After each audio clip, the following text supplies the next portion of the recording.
Interesting story channel کی جانب سے تمام بھائیوں کو السلام علیکم۔ سب سے پہلے جن حضرات نے ہمارے چینل کو سبسکرائب نہیں کیا وہ ہمارے چینل کو سبسکرائب کر لیں اور ساتھ دیے گئے بیل آئیکن کے بٹن کو بھی پریس کر لیں تاکہ ہر آنے والی نیو اپڈیٹس آپ تک سب سے پہلے پہنچتی رہے۔ آئیے اب چلتے ہیں اپنی ویڈیو کی۔ حضرت ابن عباس اور حضرت کعب رضی اللہ تعالیٰ عنہما سے روایت کیا جاتا ہے کہ بنی اسرائیل میں ایک عابد رہتا تھا جو عبادت میں منفرد مقام رکھتا تھا۔ ایک مرتبہ اس عابد کے پاس سے مغرب کے وقت ایک لڑکی گزری جو نہایت حسین و جمیل تھی۔ اس عورت نے پکار کر کہا کہ اے اللہ کے بندے۔ اس بزرگ نے جواب میں لبیک کہا۔ یہ سن کر وہ حسین لڑکی کہنے لگی کیا تمہارا رب دیکھ رہا ہے؟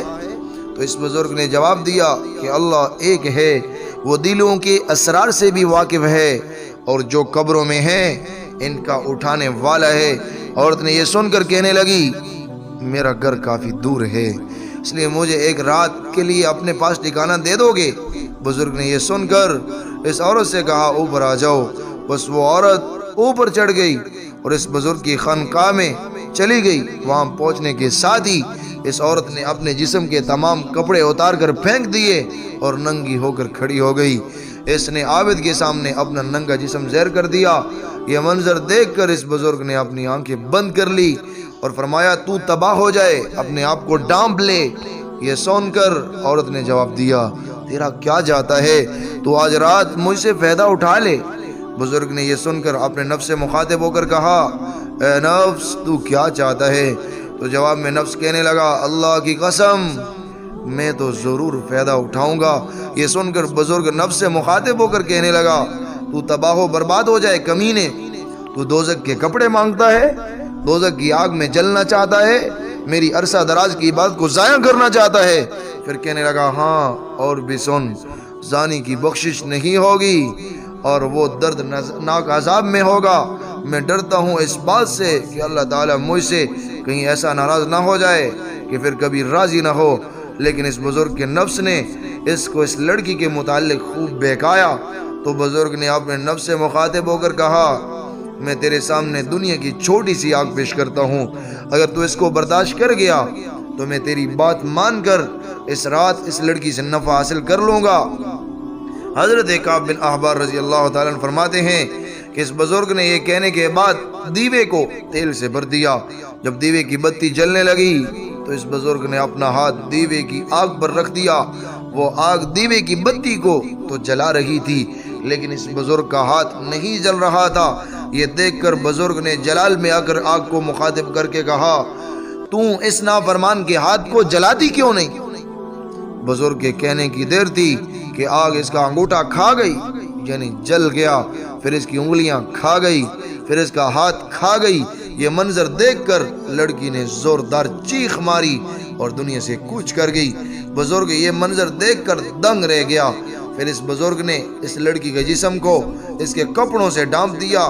جب صبح ہوئی تو ابلیس لعین نے چیخ کر کہا اے لوگو، فلاں لڑکی سے فلاں عابد شخص نے زنا کیا ہے اور زنا کرنے کے بعد اس کو قتل کر دیا ہے۔ چنانچہ یہ خبر جب بادشاہ تک پہنچی تو بادشاہ اپنے لشکر اور رعایا کے ساتھ سوار ہو کر عبادت خانے تک پہنچ گیا جہاں وہ ریب عبادت کیا کرتا تھا۔ وہاں پہنچ کر بادشاہ زور سے چیخا تو عابد نے جواب دیا بادشاہ سلامت، کیا ہوا ہے کہ آپ اتنے غصے میں بات کر رہے ہو؟ بادشاہ نے کہا فلاں لڑکی کہاں ہے؟ عابد نے جواب دیا وہ ادھر ہی ہے۔ اس پر بادشاہ نے کہا اس لڑکی کو جلدی سے بلا لاؤ۔ اس پر عابد نے نہایت عاجزی کے ساتھ کہا بادشاہ سلامت، میں اس کو کیسے بلا لاؤں، وہ تو مر چکی ہے۔ اس پر بادشاہ انتہائی غصے میں کہنے لگا کمینے، اس لیے کہ تو اس سے زنا کرنا چاہتا تھا، جب وہ نہیں مانی تو نے اس کو قتل کر دیا، ایک معصوم جان کو مار دیا۔ عابد نے نہایت عاجزی سے جواب میں کہا بادشاہ سلامت، میں وہ کام کیسے کر سکتا ہوں جس کو میرے اللہ نے حرام قرار دیا ہو؟ یہ سن کر بادشاہ غضبناک ہو کر کہنے لگا کمینے مکار، اپنے ڈرامے بند کرو، اب میں تجھے بتاتا ہوں کہ تو نے کیا کیا ہے۔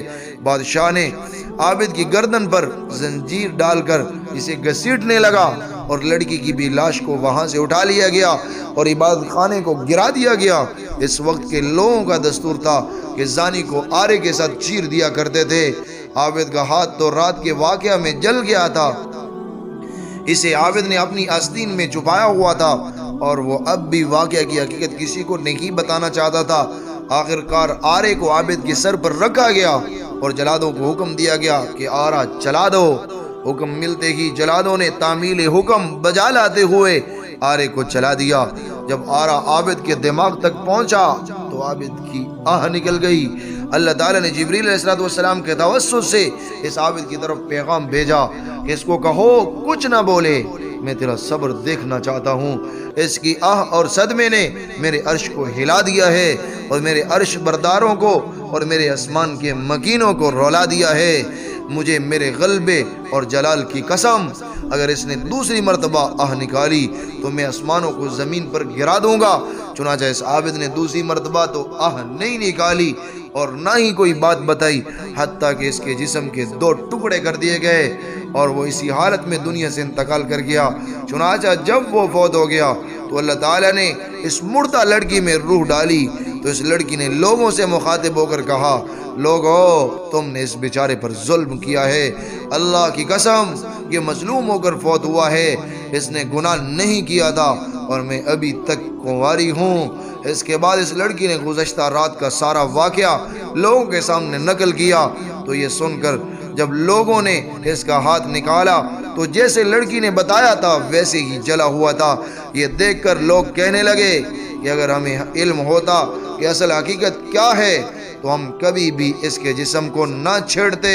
عابد کے جسم کے 2 ٹکڑے ہو کر زمین پر گرے پڑے تھے اور لڑکی بھی جیسے پہلے تھی ویسے ہی ہو گئی، یعنی دوبارہ مر گئی۔ پھر ان دونوں کو دفنانے کے لیے قبر کھودی گئی تو اس میں سے کستوری، عنبر اور کافور کی خوشبو مہک رہی تھی، اور پھر ان کا جنازہ پڑھنے کے لیے ان کی میتوں کو لایا گیا تو آسمان سے کسی منادی نے آواز دی، صبر کرو جہاں تک کہ فرشتے ان کا جنازہ پڑھ لیں۔ اس کے بعد لوگوں نے اس کا جنازہ پڑھا، ان کا جنازہ پڑھا اور دفن کر دیا۔ پھر اللہ تعالیٰ نے ان کی قبر پر چمیلی اور طرح طرح کے پھولوں کو اگایا اور لوگوں نے ان کی قبر پر تختہ دیکھا جس پر لکھا تھا، شروع اللہ کے نام سے جو بڑا مہربان اور رحم کرنے والا ہے۔ اللہ عز و جل کی طرف سے اپنی بندی اور اپنے ولی کے لیے میں نے اپنے عرش پر ایک ممبر لگایا ہے اور اپنی بندی اور بندے کی بخشش کر دی ہے اور اپنے فرشتوں کو گواہ بنایا ہے کہ میں نے ان دونوں کو جنت الفردوس میں اعلیٰ مقام عطا کیا ہے اور جنت الفردوس کی 50,000 عورتوں سے اس ولی کا نکاح کیا ہے، اور میں اپنے فرما بردار اور مقربین کو ایسے ہی انعام و اکرام سے نوازتا ہوں۔ سبحان اللہ، اس واقعہ کو پڑھ کر ایمان تازہ ہو جاتا ہے کہ اللہ تعالیٰ اپنے بندوں پر کتنا انعام فرما کر ان کو اپنے فضل و کرم سے نوازتا ہے۔ اللہ پاک ہم سب کو زنا سے بچنے کی توفیق عطا فرمائے، آمین یا رب العالمین۔